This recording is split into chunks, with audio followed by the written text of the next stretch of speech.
Este fin de semana les tengo algo muy especial, un maratón de Mario Alonso Puig, diseñado para inspirarte y llenarte de motivación. En este video encontrarás una recopilación de sus mejores entrevistas, llenas de reflexiones profundas y herramientas prácticas para transformar tu vida. Mario Alonso Puig es un verdadero maestro en ayudarnos a descubrir nuestro potencial y enfrentar los desafíos con una nueva mentalidad. Si estás buscando motivarte, recargar energías este fin de semana y conectar contigo mismo, este maratón es perfecto para ti. Acompáñame y disfruta de estas enseñanzas que pueden cambiar tu forma de ver la vida.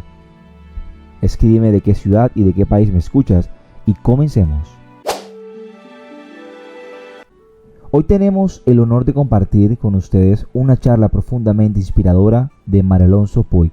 En esta ocasión, Mario nos invita a reflexionar sobre un tema fundamental, la gratitud y el poder de vivir en el presente. En un mundo lleno de distracciones, constantemente preocupados por el futuro o atrapados en las cargas del pasado, aprender a vivir en el ahora y practicar la gratitud puede ser una de las claves para transformar nuestras vidas. A lo largo de esta charla, Mario nos ofrece herramientas valiosas para ser más agradecido y potenciar nuestra motivación.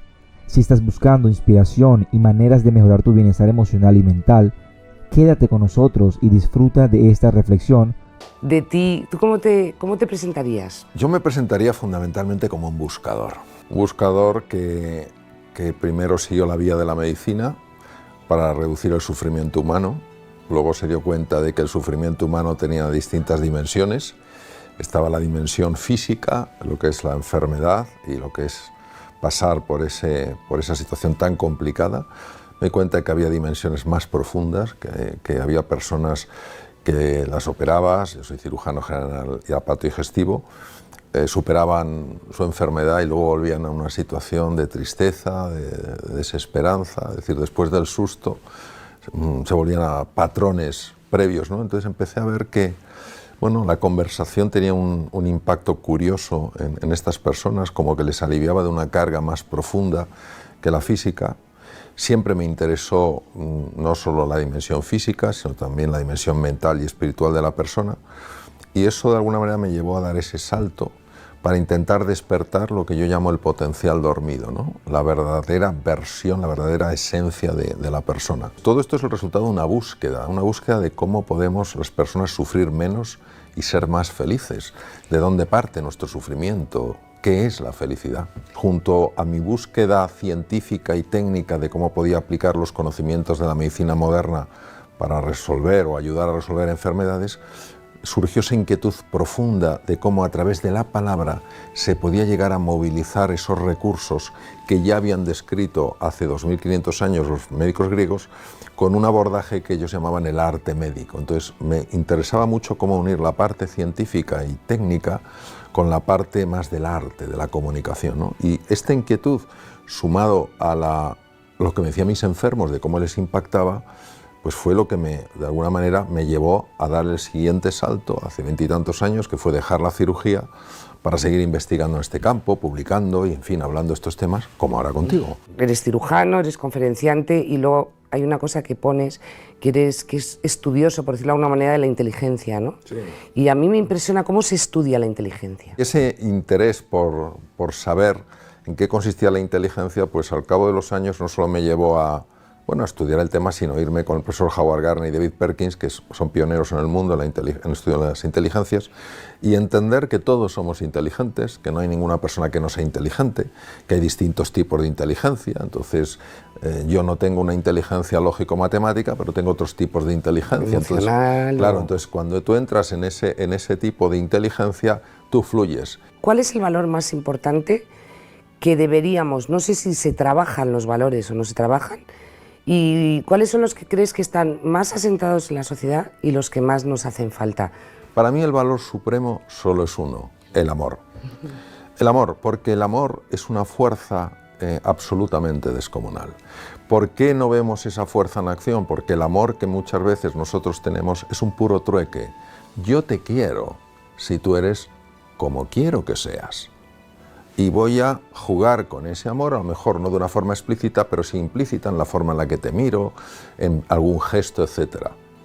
El amor del que hablo yo es el famoso agape de los griegos, que es un amor gratuito, es un amor sin condiciones. El poder de este amor es tan brutal, porque cuando una persona se siente amada de esa manera, algo en su interior empieza a reconocer su verdadera esencia, su verdadera procedencia. Entonces, a mí me parece el valor de los valores. Entonces, hoy en la sociedad, ¿qué ocurre? Pues que hemos perdido tres cosas. Yo hice un programa muy extenso con Bután. En Bután hablan de que hay tres divisiones, que es el origen del sufrimiento humano. Primero, que estamos separados de nosotros mismos. ¿Qué quiere decir? Que no nos amamos. La segunda es la división con los demás. No nos amamos. ¿Qué ocurre cuando tú te sientes realmente amado por un extraño? Y ese amor no tiene que ser que esa persona te quiera efectivamente, sino que te trate como si te quisiera. Pues algo en tu interior se abre. Y el tercer elemento es el amor a la naturaleza. No amamos a la naturaleza. Usamos la naturaleza y a veces abusamos de la naturaleza. Y al final de nuestra vida, ¿en qué se nos va a examinar? No se nos va a examinar en los másters que tenemos, en los PhDs que tenemos, en las cosas que hemos hecho. Se nos va a examinar en el amor. ¿Has sido capaz de tratar a las personas con amor? ¿Has sido capaz de entender que en el tener todos tenemos cosas distintas, pero en el ser todos compartimos el mismo ser? Tú, teniendo toda la base que tienes y todo el conocimiento que tienes, ¿cómo lo ejecutas dentro de ti? ¿Me explico? Porque tiene que ser muy difícil, porque tú tendrás épocas malas también y te caerá mal alguien de repente, ¿o no? La perfección es el estándar más bajo del mundo. Ya hablaba de ello Freud cuando decía el ideal del yo, ¿no? Del mundo, tengo que ser perfecto, tengo que ser perfecto. Eres humano. Y un ser humano, pues es como una combinación entre algo que es perfecto, que es su ser, y algo que no es perfecto, que es su naturaleza más material, y tienes que amar las dos cosas. Tienes que amar tu naturaleza humana. Y en ese amor yo creo que es cuando uno empieza a sanar sus heridas. ¿Cómo educas a tus hijos? O sea, ¿cómo? Porque es una gozada, por un lado, pensar que tu padre tiene todos esos valores tan claros y todos esos estudios tan claros. ¿Cómo les educas con tanto conocimiento del ser humano? Bueno, Marta, yo creo que una cosa es el saber y otra cosa es el saber hacer. Es verdad que en el saber, por años, pues algo sé, porque me he pasado toda la vida estudiando y sigo haciéndolo, ¿no? Pero el saber hacer es cuando uno a veces se queda corto. Lo bueno es que mis hijos me lo dicen. Qué bueno, claro. Cuando me quedo corto, que sucede unas cuantas veces, es decir, que no llego al estándar que me gustaría, ellos me lo dicen. Y esa confianza que ellos tienen en decírmelo es lo que me gusta. ¿Qué quiero que aprendan mis hijos de mí? Pues quiero que aprendan dos cosas. Primero, que a veces las emociones que tenemos son emociones muy agradables. Oye, pues el amor, la ilusión, el entusiasmo, la confianza. Y otras veces son emociones duras, como la frustración, la sensación de impotencia, la sensación de desesperanza, y que forman parte de la naturaleza humana. Y que intentar acallar unas, es decir, hay emociones buenas y emociones malas. No, son emociones, son energía en acción. Entonces, una vez que ellos ven esas emociones y no tienes esa obsesión en taparlo, para que no vean este momento, que es una situación de miedo, lo segundo es decir, la persona libre no es la que vive de acuerdo a sus emociones, sino de acuerdo a sus elecciones.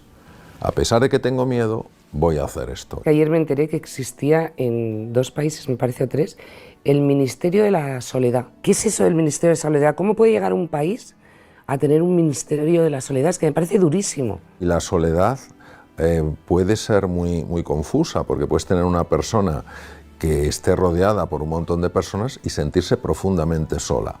Entonces, la soledad surge cuando tú no puedes abrir tu corazón, porque sabes que no va a haber un deseo real de comprenderte, sino que lo más fácil es que te juzguen. La soledad surge cuando sientes que tú no perteneces. La soledad surge cuando no sientes que para alguien tengas un cierto valor, una cierta importancia. Bueno, que me encanta el título de Vivir es un asunto urgente. Has escrito 11 libros, ¿no? Me parece. Sí, 11.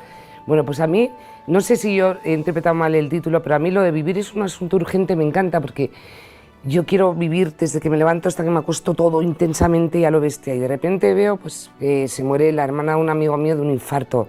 A mí ahí es cuando me sale la frase que a mí más me gusta, que es la vida es ahora. porque no tenemos ni idea de lo que nos va a pasar dentro de 5 minutos. El libro Vivir es un asunto urgente trata del estrés y trata de las relaciones. Y es verdad, nosotros tenemos la sensación, independientemente de la edad, de que viviremos siempre. No estamos en el presente, y en el presente es donde suceden las cosas. No estar en el presente es no estar en la realidad, es estar en la cabeza. Porque si no estás en el presente, estás en algo que ya no está, pero está en tu cabeza, y si no está, y en el futuro no puedes estar todavía, pero en tu cabeza sí ya lo estás dibujando. Lo que pasa es que es tan difícil luego todo hacerlo, ¿verdad? Yo creo que una cosa que nos ayudaría, Marta, es vivir mucho más en la gratitud. Tendemos a vivir en la queja y no en la gratitud. Al final, yo creo que hay que dar gracias a Dios todos los días de nuestra vida por estar vivos. Sí, sí, por eso yo creo que sí, o sea, vivir disfrutando de la vida en un sentido bonito, y esto es cuando uno entiende que la vida tiene un sentido, es decir, cada día tiene un para qué. Ese término de la felicidad existe como tal, son momentos determinados de la vida. Tendemos a confundir. De verdad, wow. Qué interesantes las palabras de María Alonso Puig en relación al poder de la gratitud. Quiero decirles que la autoestima juega un papel crucial en este proceso, ya que cuando aprendemos a valorarnos es mucho más fácil abrazar el presente tal como es, sin juzgarlo ni desear cambiarlo. Vivir con gratitud no significa ignorar las dificultades, sino aprender a verlas como oportunidades de crecimiento. Amigos, superarnos no siempre es una cuestión de logros externos, sino de cómo enfrentamos los desafíos internos. Esos pensamientos que nos dicen que no somos suficientes o que no podemos más. En lugar de dejarnos consumir por el miedo, podemos transformarlo en motivación para seguir avanzando. Tomemos un momento para reflexionar sobre cómo podemos empezar a aplicar estos principios en nuestra vida diaria. ¿Qué haría diferente si cultiváramos más gratitud cada día? ¿Cómo cambiaría tu perspectiva si decidieras vivir más en el presente y dejar ir las preocupaciones del futuro? El bienestar subjetivo de la felicidad. El bienestar subjetivo es el goce de los sentidos, la felicidad es el gozo del corazón. Entonces, si yo estoy comiendo algo que está muy rico, viajando de una manera agradable, etcétera, etcétera, mis sentidos lo disfrutan. Es el bienestar de los sentidos, el goce de los sentidos. Si yo conecto con una persona, si yo ayudo a una persona, si yo disfruto con una persona, entonces eso es el gozo del corazón. ¿Qué ocurre? Que nuestra sociedad muchas veces, tan enfocada exclusivamente en lo material, pretende decir que el tener va a rellenar los vacíos del ser, y no puede ser, porque el ser, nuestra esencia, es feliz por nuestra propia procedencia, pero en el tener, ahí podemos conseguir ese bienestar subjetivo, pero no la felicidad. En resumen, la felicidad es una cosa constante, el bienestar es oscilante. Entonces, esta cosa constante que hace que cuando tu bienestar es alto, tú no te lo crees, no te crees que por eso eres el rey del mambo. Y cuando tu bienestar baja, porque hay una pérdida económica, una pérdida personal, claro que te duele, pero no te desmoronas. Es decir, digamos que la felicidad sería la línea que estabiliza esas subidas y esas bajadas que nos produce nuestra propia vida en este entorno de tiempo, de espacio, de materia y de forma. ¿De qué noticia te gustaría ser protagonista? Sí me gustaría ser protagonista de una noticia, por sencilla que fuera, donde grupos rivales, de alguna manera, se abrazan pensando en el bien común. Y entonces, ¿qué podemos construir juntos? Y entonces se puede construir muchas cosas. ¿Cómo se puede convivir con lo que llamas diestrés y la alegría?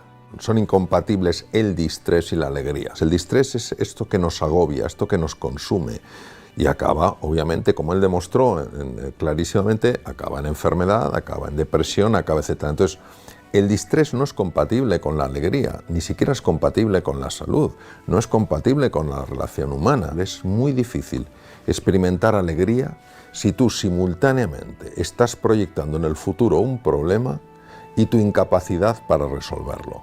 ¿Y algún mensaje para la gente joven que ve la vida, no la ve tan, a lo mejor tan optimista como los podíamos ver nosotros en nuestra generación? Yo creo que la gente joven lo que quiere es lo mismo que queremos las personas adultas. Lo que quieren es tener una vida que valga la pena ser vivida. Y a veces el modelo que ven en nosotros los adultos no les convence con razón.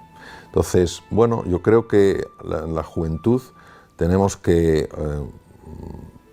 mostrar que nosotros podemos mejorar. ¿Cómo podemos nosotros empezar a dar ejemplo? Porque ellos sí nos están mirando, sí nos están mirando. Entonces, creo que si de alguna manera buscamos dar ejemplo y recuperamos la importancia, los valores, por eso creo que este espacio es tan importante, los valores, aquello que orienta nuestra vida de una forma positiva. Cuando la gente joven esté menos confusa, ese talento que tienen, esas ganas que tienen de ser felices, eso va a aflorar. Hay una cosa que yo siempre les he dicho a mis hijos desde pequeños, quiero ver que para mí es el poder de la sonrisa. Tú ten en cuenta que nuestro cerebro está constantemente leyendo lo que hay en el rostro. Y bueno amigos, para finalizar, ha sido un verdadero regalo escuchar al Dr. Puig y sus poderosas reflexiones sobre la gratitud y la importancia de vivir en el presente. Como hemos visto hoy, el camino hacia la superación personal no es lineal ni fácil, pero cada paso que damos hacia una mayor conciencia y aceptación de nosotros mismos nos acerca más a una vida plena y auténtica. Mario nos ha recordado que la verdadera motivación no proviene de la fuerza externa, sino de nuestra capacidad para transformar nuestra mente y nuestra forma de ver el mundo. Y esa transformación comienza con un simple acto: practicar la gratitud. Si hoy, al escuchar este podcast, algo ha resonado contigo, te animo a tomar acción. Empieza a integrar pequeños cambios en tu vida. Vive en el presente, agradece lo que tienes y no dejes que el miedo te limite. El primer paso es despertar a la realidad de que somos capaces de más de lo que imaginamos. Vamos a hablar sobre el poder de la fe y cómo puede transformar nuestras vidas. ¿Alguna vez has escuchado la expresión "la fe mueve montañas"? Quizás de algún familiar, algún amigo, ¿cierto? Coméntame en los comentarios si lo has escuchado. Pues bueno, en este episodio, Mario Alonso Puig nos invita a descubrir cómo la fe no solo puede ayudarnos a superar obstáculos, sino que también puede cambiar nuestra forma de ver el mundo y actuar en él. A través de sus propias experiencias, nos cuenta cómo la fe le salvó en momentos difíciles y nos ofrece un mensaje lleno de esperanza y de motivación. Vamos a explorar cómo la fe no es solo una creencia abstracta, sino una fuerza poderosa capaz de llevarnos a nuevos horizontes. Si alguna vez te has sentido perdido o sin rumbo, has llegado al lugar adecuado. Este episodio puede ser justo lo que necesitabas escuchar. ¡Comencemos! Creo que la fe es de una importancia extraordinaria, porque en mi experiencia creer es crear. La fe es un sentimiento de certeza. Si yo digo que tengo fe, pero es algo totalmente cognitivo, es totalmente mental, pero no siento que eso sea verdad, eso es apariencia de fe, no es fe. Y esta distinción es muy importante porque al final yo voy a actuar en gran medida de acuerdo a lo que siento. Si yo siento algo a nivel de la certeza, aunque el exterior me diga que estoy equivocado, mi sentimiento me va a impulsar. Si yo sencillamente es una idea, pero no es un sentimiento, no voy a tener bastante fuerza. Cuando una persona quiere cambiar algo, no lo va a cambiar aunque quiera si cree que no es posible. Si cree que es posible, antes o después lo va a cambiar.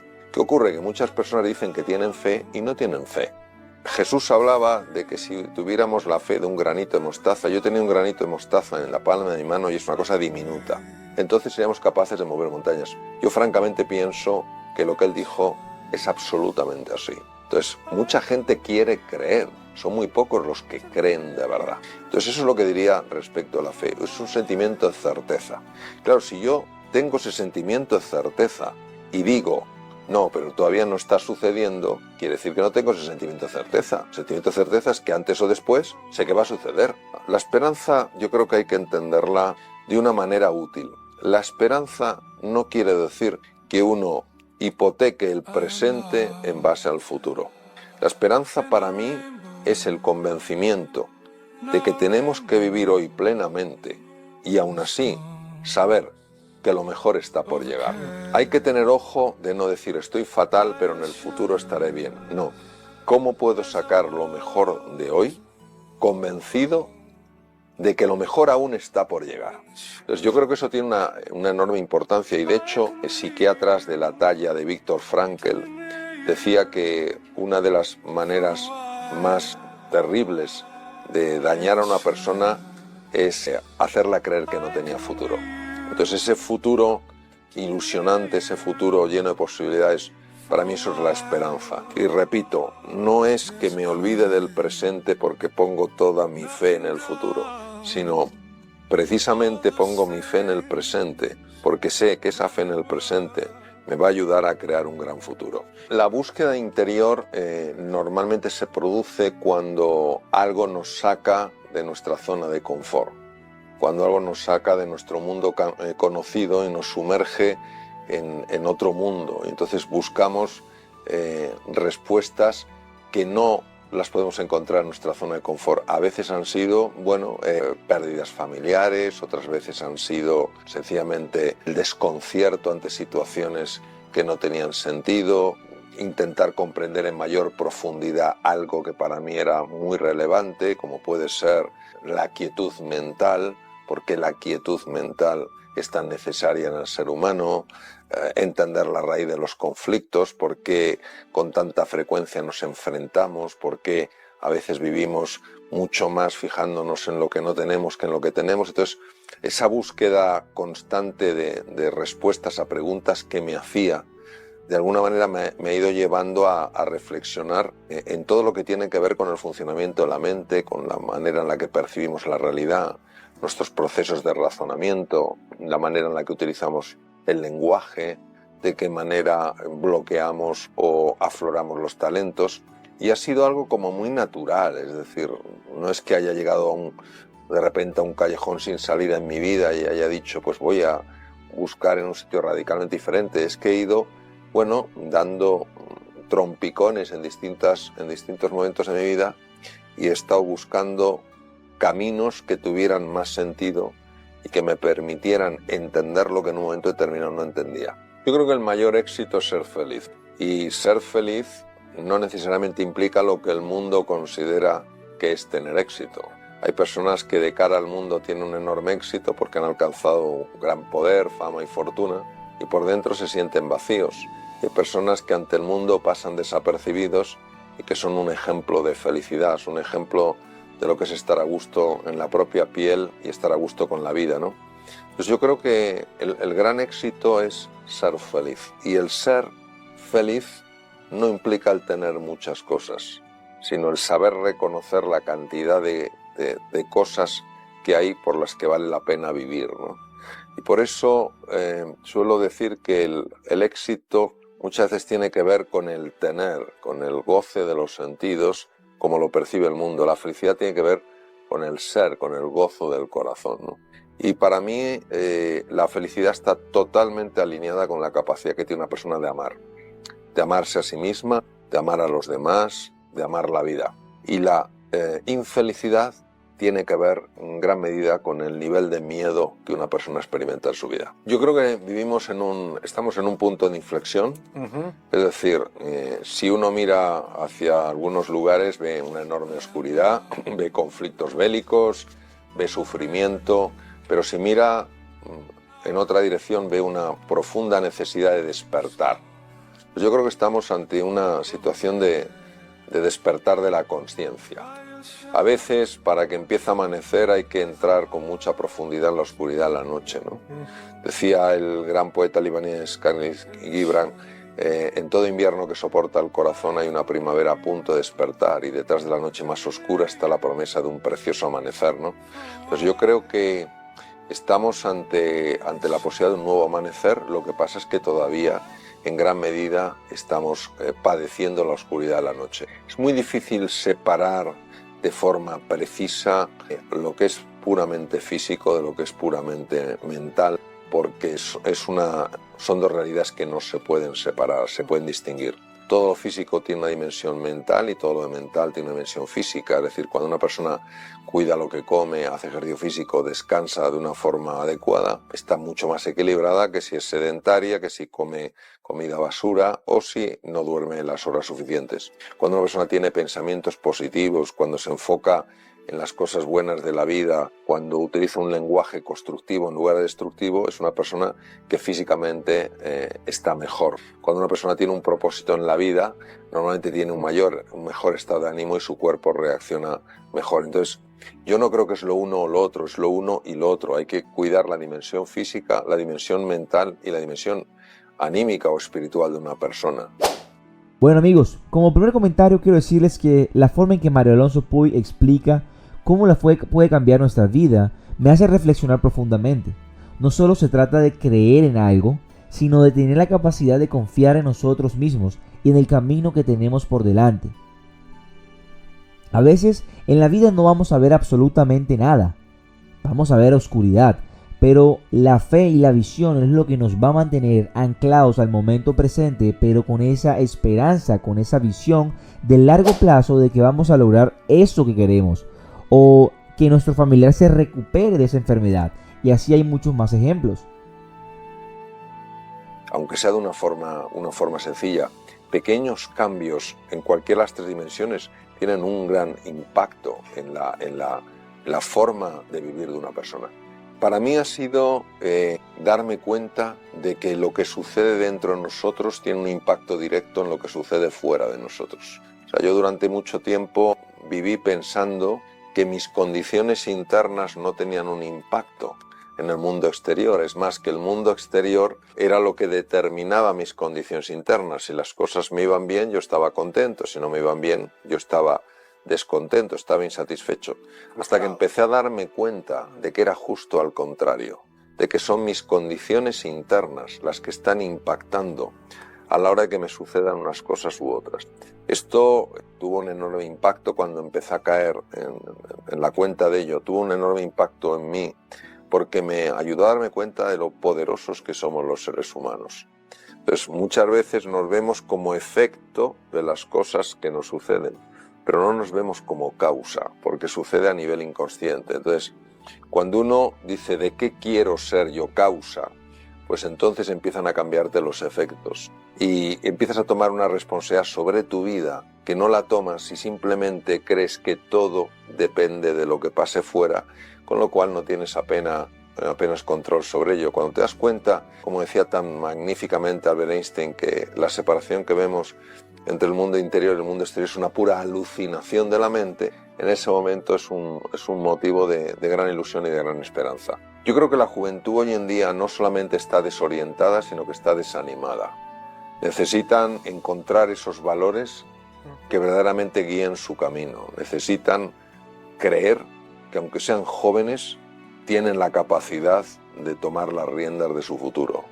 Necesitan recuperar el ánimo. Yo cuando oigo comentarios negativos hacia los jóvenes, francamente me molesta bastante. Yo creo que la juventud es extraordinaria. Yo creo que tenemos que ser conscientes de la gran responsabilidad que tenemos hacia las personas jóvenes y cuando les señalamos con el dedo, preguntarnos qué tipo de ejemplo le estamos dando. Sí, yo creo que hay una profunda necesidad de sentirse escuchado y por eso en esa necesidad de ser escuchado hay también de forma paralela una necesidad de hablar, con la ilusión de que alguien le escuche, diga lo que diga, sea algo sólido o sea una tontería, ¿no? Entonces, de alguna manera es como la incomunicación real que hay se intenta solapar con todo el movimiento de redes sociales, cuando el ser humano lo que necesita es una comunicación profunda, una comunicación honda, no es el simplemente hablar o mandar mensajes, es el comunicar con hondura. Entonces, yo creo que algo muy importante, las redes sociales tienen un impacto, hay que cuidarlas, por supuesto, tienen un gran impacto hoy en día, verdaderamente mucho mayor de lo que quizá hubiéramos imaginado. Y yo lo que invitaría, por lo menos busco hacerlo así con mayor o menor éxito, es a plantearse qué mensajes puedo mandar que puedan ayudar a los demás. O sea, la red social quizá al final brilles, el objetivo es iluminar. Entonces, muchas veces ese iluminar es escucho lo que la gente necesita, escucho el dolor de las personas, escucho el anhelo de algunas personas y como escucho eso, lanzo esta propuesta con la ilusión de dar respuesta a alguna de esas preguntas, ¿no? Entonces yo creo que la capacidad el alcance que tienen las redes sociales es tan enorme que por nuestra propia experiencia sabemos que algunos mensajes basados en haber escuchado lo que las personas sienten y necesitan pueden tener un enorme impacto y a una gran distancia. Entonces tenemos esa enorme oportunidad de ayudarnos unos a otros a través de las redes sociales. ¿Qué ocurre? Que cuanto más se separe una sociedad del ser y más se apegue al tener, más conflictos va a haber, más problemas va a haber, más vamos a tener y menos vamos a ser. Creo que nuestra sociedad tiene cosas muy buenas y hay otras cosas en las que está profundamente equivocada. En pensar que cuanto más tengas, más feliz vas a ser. En valorar a la persona por lo que tiene y no por lo que es. Porque si nosotros valoráramos a la persona por lo que es y no por lo que tiene, trataríamos a todo el mundo bien. ¿Por qué? Porque no nos importaría el cargo que tiene, sino la persona que es. Porque en el tener, todos tenemos cosas diferentes. Tú tienes más juventud que yo tengo más edad que tú, pero a nivel del ser, no hay alguien que sea más o menos que yo, más o menos que tú. Y eso es lo que nos une, eso es lo que nos hermana a nivel del ser. Y claro, seguiremos buscando la felicidad donde no está. Tendremos hoy un coche mejor, creeremos que somos felices y a los 2 meses ya estaremos aburridos de ese coche, con lo cual habrá que comprarse un coche todavía mejor y será constantemente una búsqueda de estimulación para intentar olvidarnos de que no somos felices. Amigos, quiero decirles que este episodio es exactamente lo que yo necesitaba escuchar en este momento. La fe tiene una manera de darnos fuerzas que no siempre entendemos hasta que la necesitamos. Es un buen recordatorio de que siempre podemos encontrar esperanza, incluso en los momentos más oscuros.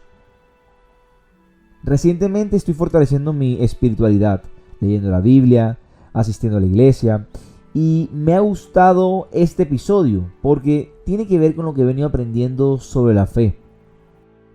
Yo algunas de las experiencias más profundas y transformadoras que he tenido han sido en momentos de silencio, en momentos de quietud. La razón es la siguiente. Yo suelo usar mucho metáforas. Es decir, imaginemos un músico tocando con un violín Stradivarius. Los violines, los instrumentos de cuerda fabricados por Stradivarius en Italia, si se compraran, pues podrían costar 3, 4, 5 millones de dólares. Imaginemos lo que significa un instrumento de esos. Yo he tenido la ocasión de escucharlos algunos en algunos conciertos especiales y es algo como muy mágico. Entonces imaginemos un músico tocando un violín Stradivarius en medio de una orquesta de tambores y de platillos. Es imposible oír esa música, es imposible. Entonces la quietud lo que hace es silenciar esos tambores y esos platillos. Y entonces uno escucha el Stradivarius y se enamora de ello. Ese es el susurro. Todos nosotros tenemos, a mí me gusta llamarlo el maestro interior. Es una sabiduría innata que sabe lo que necesitamos, que conoce el camino. Pero ese es Stradivarius, no hay manera de oírlo. ¿Por qué? Porque tenemos un ruido mental enorme. Yo me he encontrado frente a diagnósticos médicos sumamente complejos, que racionalmente no podía saber lo que era. Y le daba vueltas y vueltas y vueltas. Y he entrado en una quietud profunda, en un silencio absoluto, y me ha venido, pero vamos, con una claridad absoluta lo que le sucedía al enfermo. Y no ha habido ningún error. Pero absoluto, de repente lo ves. O yo me encontré en momentos de tremenda duda porque tenía que dar un cambio profesional muy importante, tenía miedo, sentía ansiedad, tenía desconfianza, he entrado en una quietud profunda y se me ha ido toda la ansiedad, se me ha ido toda la duda, me ha venido una claridad mental abrumadora, me ha tener confianza y he podido dar un salto como aquellos que saben que pueden darlo. Y han empezado a pasar cosas maravillosas. Entonces, esas experiencias, cuando uno las vive, son innegables. Entonces, ¿qué quiere decir?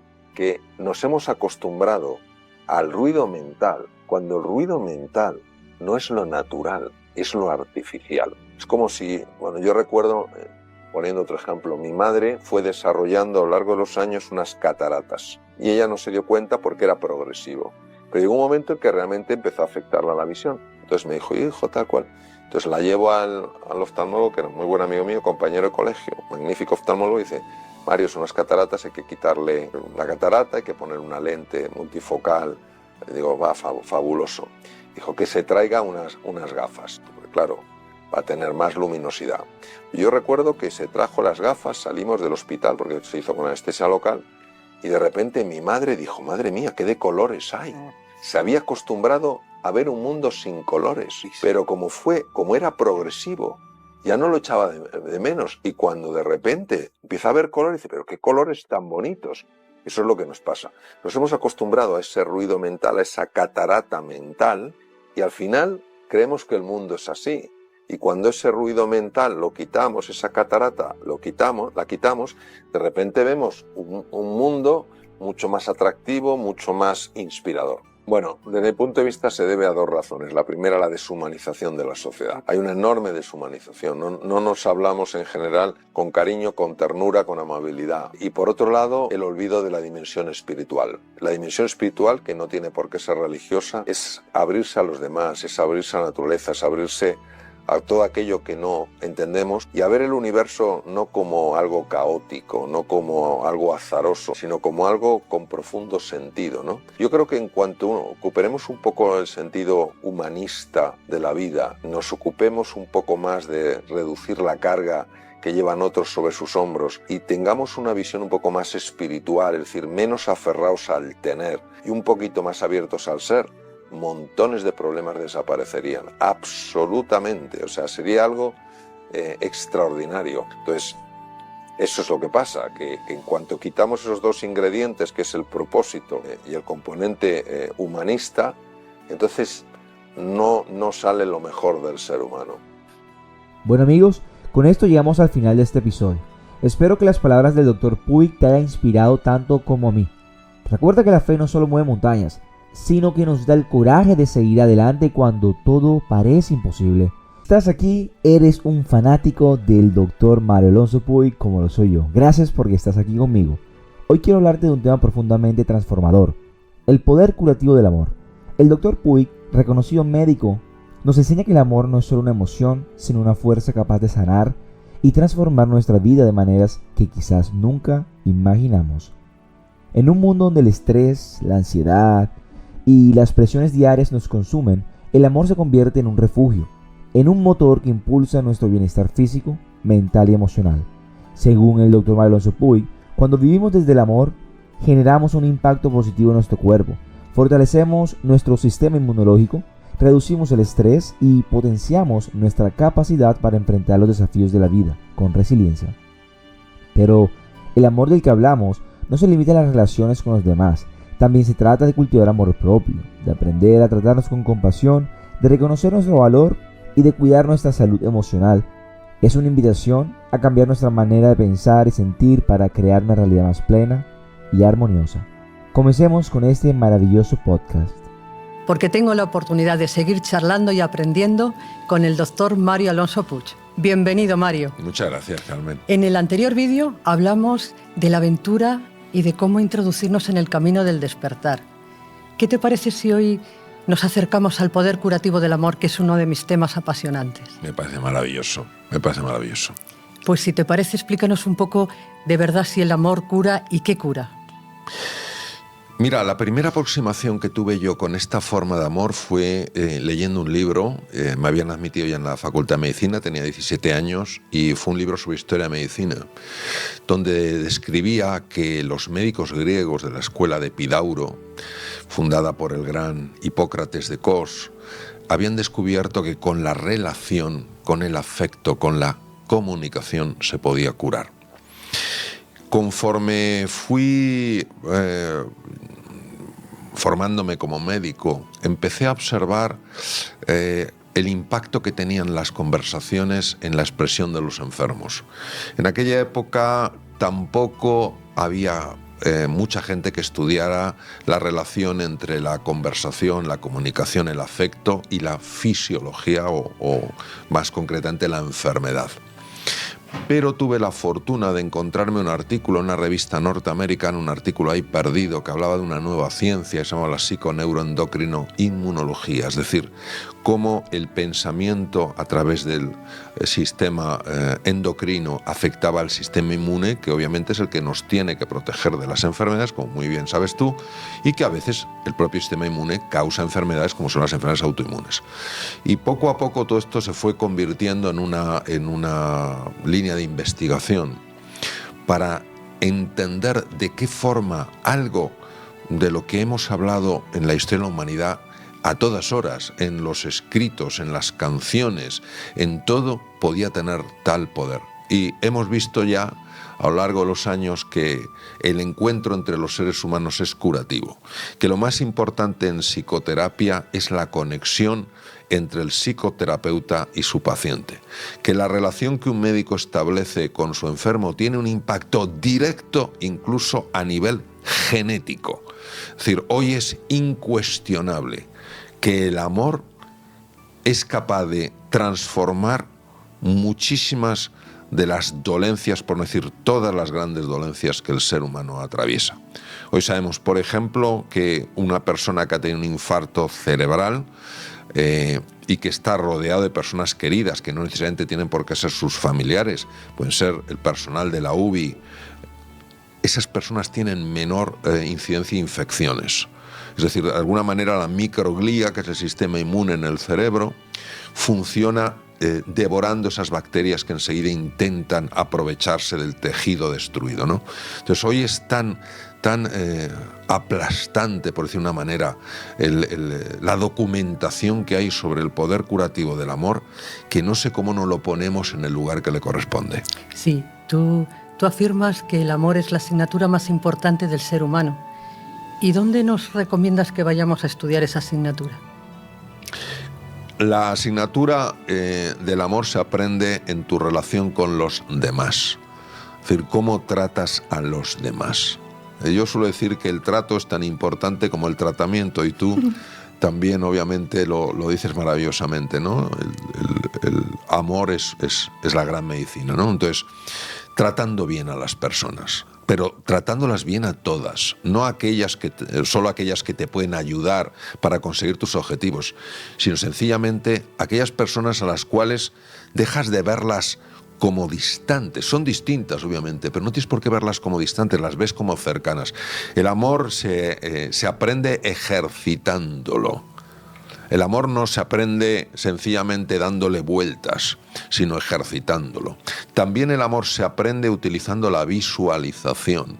Hay una práctica que yo aprendí en Bután muy bonita que se llama Loving Kindness Meditation o Metta, en la cual tú te imaginas a distintas personas y lo que buscas de alguna manera es irradiarles esa ilusión porque sean felices, porque estén sanos, porque encuentren su propósito en la vida.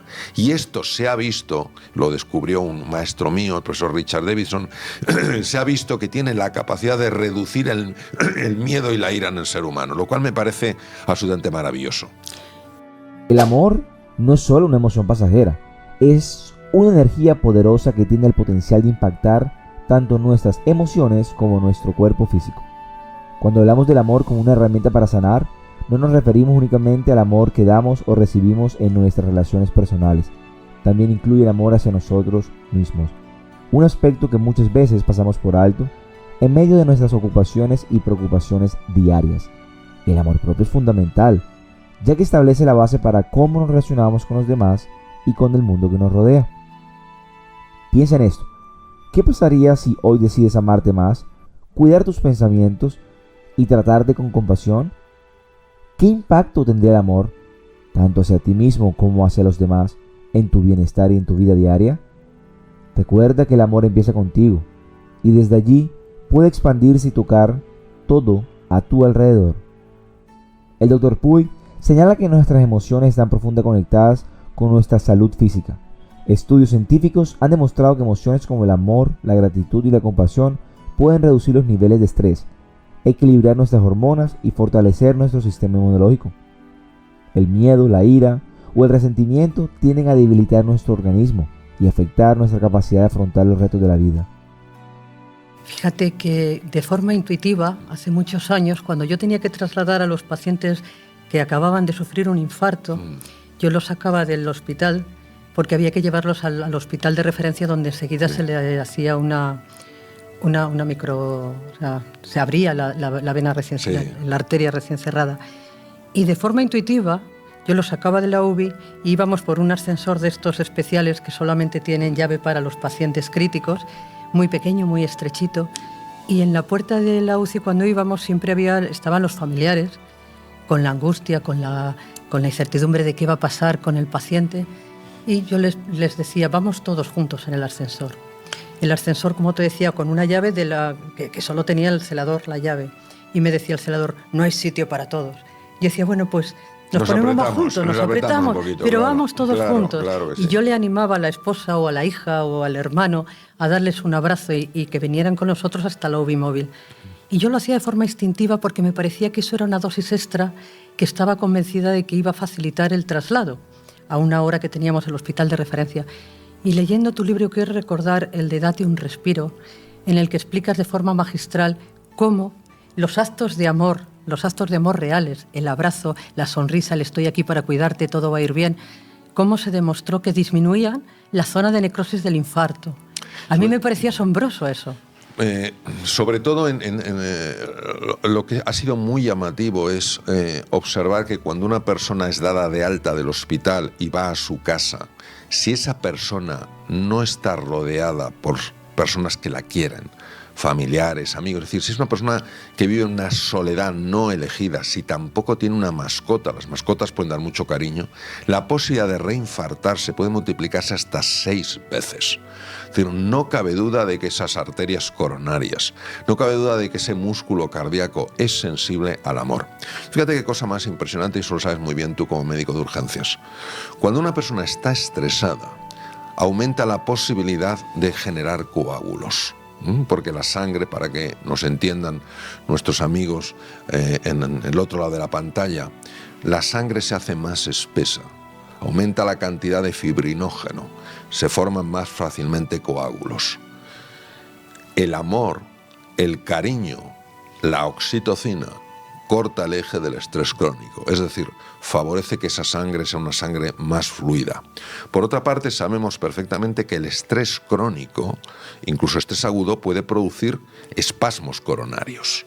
Se contrae la arteria coronaria, lo cual puede dar lugar a un infarto, no porque se haya producido una trombosis, sino porque se ha cerrado la arteria. ¿Qué ocurre? Que nosotros, a través del cariño, a través del afecto, lo que favorecemos es que esa arteria se pueda dilatar. Tenemos que ser conscientes, como decía el gran cirujano francés Alexis Carrel, Premio Nobel de Medicina en 1912, Premio Nobel por sus suturas Carrel, que abrieron la puerta a los trasplantes, que las realidades que no se pueden pesar ni medir son más importantes que las que sí se pueden pesar y medir. Obviamente el cariño no lo puedes pesar ni medir, pero sí lo puedes sentir. Sí, y además cuando lo sientes es transformador. Es transformador. Hablabas de la soledad, que yo creo que es una de las grandes enfermedades de nuestra vida cotidiana. A esas personas que no han elegido estar solos y que necesitan tanta dosis de cariño, yo diría que incluso triple dosis de cariño, porque estás más a la intemperie emocional, a esas personas que no pueden recibir todos los días su dosis de abrazos, ¿qué se te ocurre decirles para que efectivamente tengan su nivel de oxitocina bien puesto? Bueno, yo casi más que decírselo a ellas, se lo diría a los que las rodean. Sí, pero viven solos, no tienen mascota. Sí, pero viven solos y muchas veces viven acompañados. Es decir, hay muchas personas que están acompañadas y que se sienten profundamente solas. O sea, no quiere decir que no tengan ninguna relación con los demás.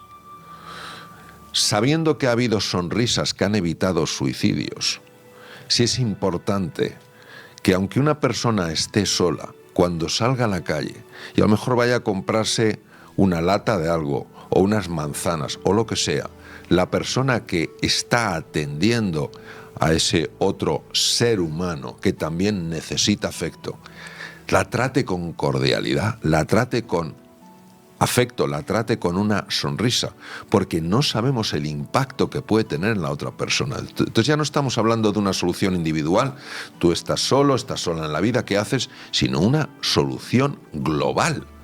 Todos tenemos que entender que la soledad es hoy en día un problema enorme. Es sorprendente saber que en algunos países considerados muy modernos se ha tenido que crear un ministerio de la soledad. Muchas personas muy mayores se sienten muy solas, mucha gente muy joven se siente muy sola. Entonces, si sabemos que esto es así, no añadamos dolor, no añadamos sufrimiento al ya existente. Entonces, tratémonos unos a otros con afecto. Nunca olvidaré una carta que se publicó de un señor que había decidido suicidarse. En los Estados Unidos cruzó una calle, obviamente sin mirar el semáforo. Alguien que se quiere suicidar no mira si está en rojo o está en verde, y una mujer que iba conduciendo un coche tuvo que pegar un frenazo tremendo para no atropellarle. El hombre la miró. ¿Cuál es la reacción la mayor parte de las veces de un conductor? Pero a ver si usted mira, casi le cae. Pues esta mujer le sonrió. Bueno, esa sonrisa tuvo tal impacto en la persona que decidió no suicidarse y escribió una carta explicándolo. Entonces, si sabemos que eso tiene tanto impacto porque el amor es la alquimia del universo y tiene ese poder transformador, y sabiendo que hay tantas personas que están solas y no sabemos quiénes están solos y quiénes no, sí pueden estar rodeados de personas, pero eso no quiere decir que se sientan acompañadas esas personas. Tener esos gestos puede ayudar una barbaridad, una barbaridad. Tú que eres la sonrisa personalizada, ¿cuántas personas? Espérate a conocerme después de 24 horas de guardia. Bueno, pero ¿quién no tiene un momento de humanidad, de caída, de no dar lo que te gustaría dar? Yo tengo muchos a lo largo del día, o sea que si tú tienes solo uno, enhorabuena. Entonces, lo que te quiero decir es que siendo conscientes de eso, una sonrisa a alguien que está en un hospital, un pequeño gesto, es que estamos hablando de algo, de un poder transformador. Entonces cada uno dice, bueno, una sonrisa ¿qué va a hacer? ¿Qué va a hacer un pequeño gesto de afecto? No, porque estamos intentando poner al mismo nivel, con el mismo rango, dimensiones que no tienen el mismo rango. Desde el punto de vista de nuestra lógica tan materialista, donde parece que la materia es lo único que cuenta, es absurdo esto. Pero desde una lógica más amplia, no lo es.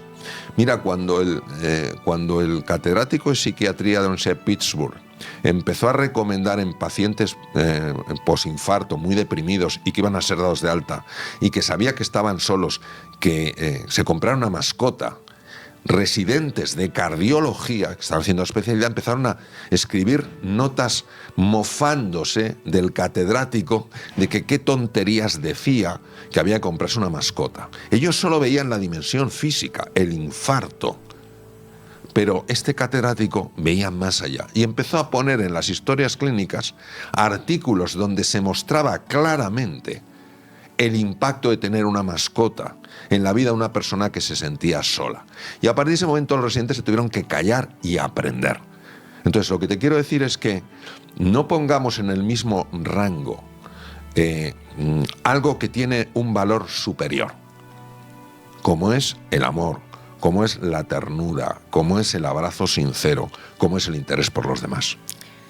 Precisamente que a nivel racional sí que entendemos la importancia del amor, la importancia del amar y ser amados, pero después en la práctica, ¿por qué crees que nos cuesta tanto decir te quiero?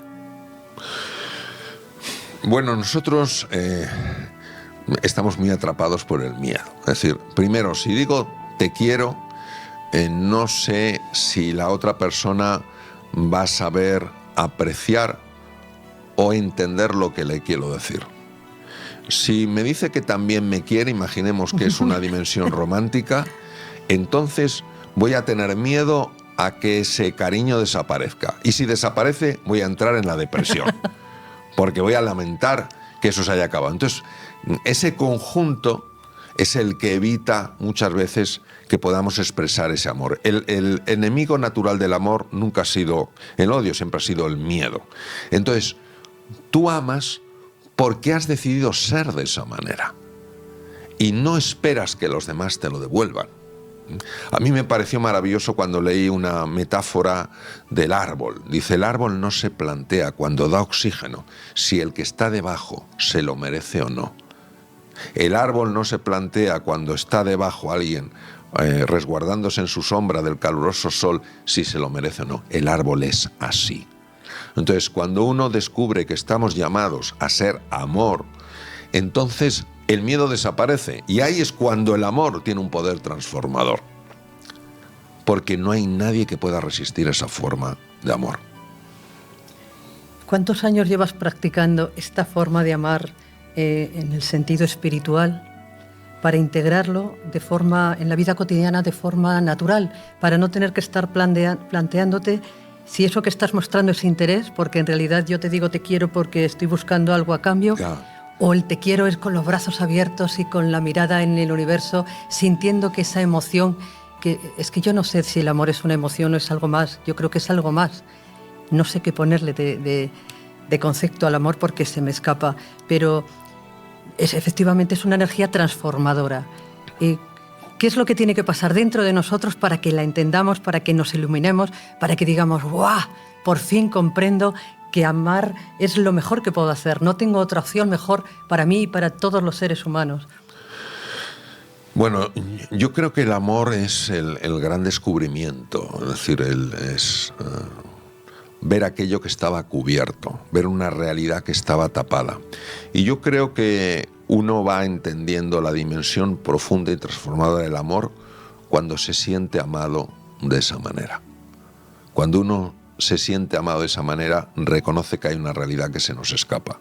Cuando en un momento determinado tú consigues amar a alguien de esa manera, un amor gratuito, sin condiciones, sin exigencias, sin castigos, si no te devuelven ese cariño que tú das, cuando tú ves y tocas eso, aunque sea puntualmente, sabes que hay una realidad que se nos escapa. Y entonces es una disposición constante a seguir caminando por ese camino donde vayas experimentando con más frecuencia lo que es vivir en esa frecuencia del amor, que es la frecuencia en la que vibra el universo entero. Entonces, es como un descubrimiento y muchas veces no sabemos amar de esa manera. Lo importante es que sepamos que ese amor sí es real, no es una utopía, y que ese amor, cuando uno lo experimenta, es exactamente igual a la felicidad. No puede haber felicidad sin amor. Sí puede haber bienestar sin amor. Yo estoy en un sillón muy cómodo, en un estudio maravilloso, estoy calentito, tengo bienestar. Pero el bienestar, como dice mi querido maestro en metafísica y estética, el profesor López Quintás, es el goce de los sentidos. Eso es el bienestar subjetivo. El amor es el gozo del corazón. Es una cosa diferente. Me voy a quedar con esa frase del amor es el goce del corazón. Y es que siempre me pasa que cuando charlo contigo se me hace tan corto, tan pequeño. ¿Te parece si seguimos charlando en un tercer vídeo? Me parece maravilloso. Mil gracias de corazón. A ti siempre. Amigos, antes de terminar, quiero invitarte a reflexionar sobre lo que hemos hablado hoy. El amor no es solo una emoción pasajera, sino una fuerza transformadora que tiene el poder de sanar nuestro cuerpo, nuestra mente y nuestro espíritu. Las enseñanzas del Dr. Puig nos muestran que cuando elegimos vivir desde el amor, creamos una realidad más plena, más conectada y más saludable. Piensa en esto. ¿Qué pasaría si hoy decides amarte más, cuidar tus pensamientos y tratarte con compasión? Recuerda que el amor empieza contigo y desde allí puede expandirse y tocar todo a tu alrededor. Te animo a que después de este video tomes un momento para practicar el amor consciente. Tal vez sea algo tan simple como dedicarte unas palabras de gratitud, abrazar a alguien que amas o simplemente estar presente en el momento con una actitud de apertura y bondad. Estas pequeñas acciones pueden marcar una gran diferencia. Si este mensaje resonó contigo, compártelo con alguien que pueda necesitarlo. Tal vez hoy tú seas la fuente de inspiración que alguien más está buscando. También te invito a dejarme tus reflexiones en los comentarios. ¿Cómo crees que el amor puede influir en tu vida? Me encantaría leerte.